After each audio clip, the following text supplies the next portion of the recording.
Hi guys, kamusta na kayong lahat? So, welcome back to my YouTube channel, Annalyn Tapa. So, sa video na ito guys, bibigyan ko kayo guys ng tips and advice kung paano ba ma-improve as a content creators, lalong-lalo na sa mga baguhan. So, paano ba ma-improve yung ating sarili bilang isang content creators sa YouTube man, or nauso na ngayon yung mga Facebook Reels, Instagram, YouTube Short, TikTok. So, isi-share ko sa inyo guys ang mga tips na dapat nyong gawin.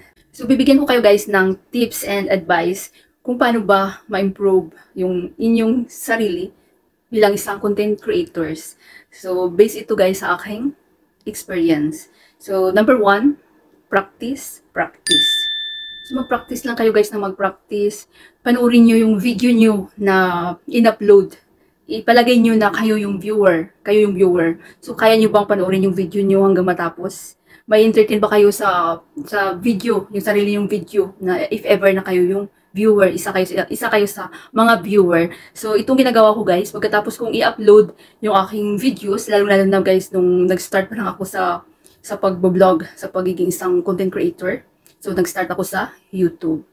Pinapanood ko yung aking video at tinatandaan ko guys, habang pinapanood ko, tinitake note ko yung mga mali, kung ano ba yung dapat kong baguhin, dawi ako magsalita, dawi ako mag-edit, at saka yung mga hindi importante. So, dapat hindi na yun isali sa video. Kasi minsan, yung mga viewers natin is nabuboring din, di ba? Kapag yung mga sinasabi natin is hindi importante. So, dapat direct to the point. Alam nyo guys, yung mga lumang video ko, nandito pa rin. Nandun pa rin sa aking mga videos na upload. So, hindi ko yung dinidelete guys. Kasi minsan pinapanood ko yun at natatawa na lang ako sa sarili ko nung unang mga upload ko. As in, malaki na talaga yung pinagbago sa ngayon. At ipakita ko sa inyo guys ang kumpara yung lumang video ko at ngayon. So, bigyan nyo muna ako ng time guys at panoorin nyo ang video na to. Hi guys! Welcome back to my channel. Kung bago lang kayo sa channel ko, ako nga pala si Annalyn Tapa. Welcome kayong lahat. At kung hindi pa kayo nakapag-subscribe, click nyo lang yung subscribe button sa baba at pakiclick nyo na rin yung bell notification para ma-notify kayo sa lahat ng mga videos na i-upload ko.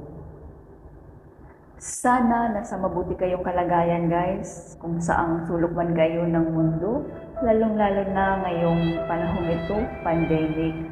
Sana ay ligtas kayo at malayo sa kapahamakan at always pray lang guys, always pray na magiging. Hi guys, kamusta na kayong lahat? So, welcome back to my YouTube channel, Annalyn Tapa. So, kung bago lang kayo guys sa aking YouTube channel, ako nga pala si Annalyn Tapa. Welcome kayo lahat. At kung hindi pa kayo nakapag-subscribe, i-click nyo lang ang subscribe button sa baba at pakiclick nyo na rin ang bell notification para ma-notify kayo sa lahat ng mga videos na i-upload ko. Hi guys, kamusta na kayong lahat? Welcome back to my YouTube channel, Annalyn Tapa. So, kapag hindi pa kayo guys nakapag-subscribe, i-click nyo lang ang subscribe button sa baba at pakiclick nyo na rin ang bell notification para ma-notify kayo sa lahat ng mga videos na i-upload ko. So, kung bago lang kayo guys sa channel ko, nag-upload ako ng mga video tips, video tutorial, nang sa ganun ay may share ko ang kaalaman ko sa kapwa ko YouTubers, lalong-lalo na sa mga new YouTubers na nagsisimula pa lang gumawa ng kanilang channel. So, di ba guys, hindi naman sa di ba, napakalaki na talaga ng mga pinagbago ng aking video noon, nung kaka-start ko pa lang mag-vlog. So, minsan natatawa na lang ako, pero hindi ko yun dinidelete guys, hindi ko dinidelete yung mga video, yung mga lumang video ko, yung mga lumang upload ko, kasi pinapanood ko yun, at doon ko nalalaman na mayroon ng improvement sa dati yung mga upload kong video, nung nag-start pa lang ako sa pag-vlog.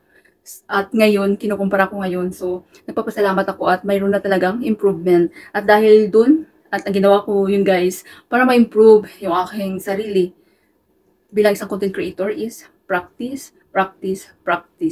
Tips number 2, practice how to edit. So, lagi ko itong sinasabi guys, kapag maging isang content creators na kayo, is kailangan nyo guys mag-practice kung paano mag-edit.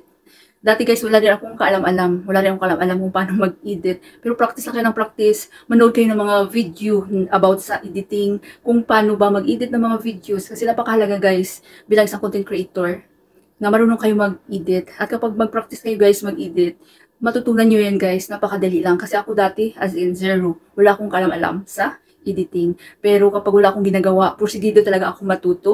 Nanonood ako ng mga video about sa editing. At kapag wala akong ginagawa, practice. At ngayon guys, kahit ipikit ko yung mata ko, as in, napakadali lang talaga mag-edit ng mga videos. Tips number 3, thumbnail. So guys, mag-practice kayo ng paano gumawa ng attractive thumbnail, clickable thumbnail. Para kapag yung mag-appear guys, yung mga videos sa suggested page, sa mga search result, so makiklik ng mga viewers guys, kasi attractive yung thumbnail nyo, clickable. So tips guys kung paano gumawa ng mga attractive thumbnail. So gumamit kayo ng mga color na dark, kagaya ng mga blue, yellow, at saka red.